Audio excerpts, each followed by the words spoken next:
Welcome back to History in 10.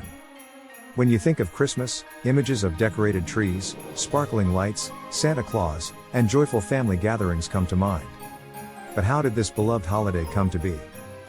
Christmas, as we know it today, is the product of thousands of years of traditions, cultural exchanges, and religious observances that blended together over time. Let's unwrap the history of Christmas. Ancient roots. Long before Christmas was celebrated, winter festivals were already a key part of human culture. The winter solstice, around December 21st, marked the longest night of the year, a turning point when days would begin to grow longer again. In ancient Rome, the festival of Saturnalia honored Saturn, the god of agriculture. This celebration included feasting, gift-giving, and role reversals where masters served their slaves.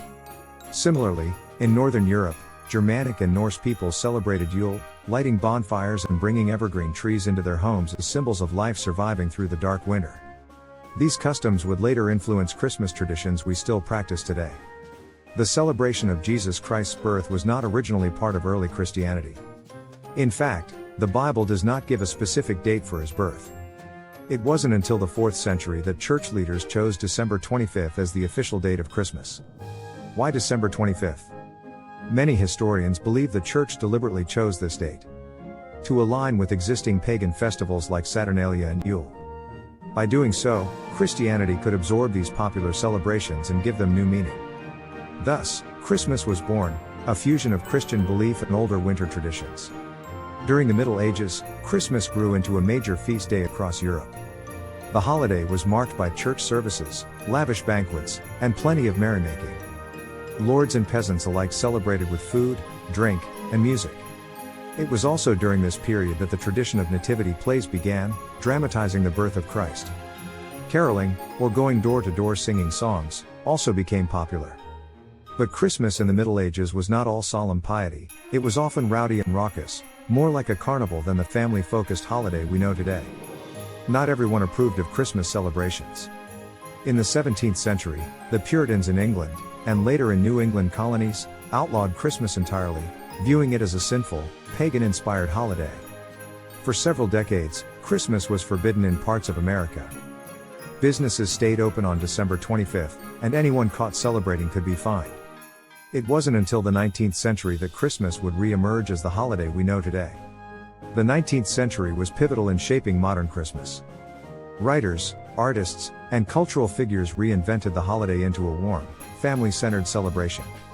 In 1823, Clement Clarke Moore's poem A Visit from St. Nicholas, better known as 'Twas the Night Before Christmas, introduced the modern image of Santa Claus with reindeer, a sleigh, and chimney deliveries.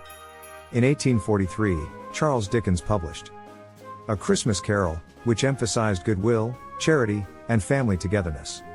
This story helped revive Christmas spirit in both England and America. Meanwhile, German traditions like decorating Christmas trees spread across Europe and America. Popularized by Queen Victoria and Prince Albert, who famously decorated a tree in Buckingham Palace.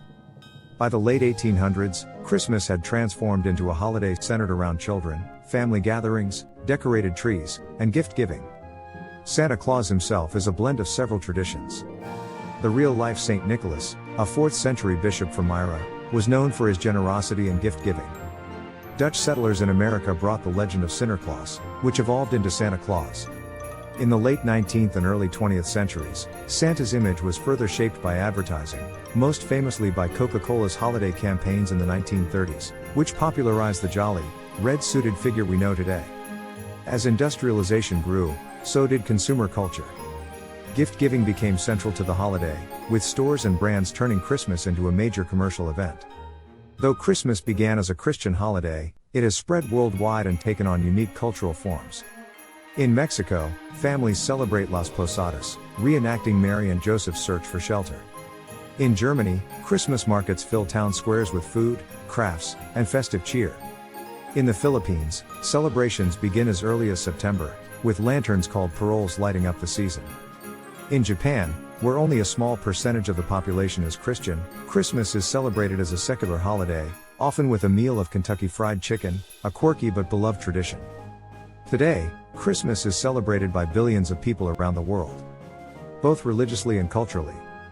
For Christians, it marks the birth of Jesus Christ, central to their faith.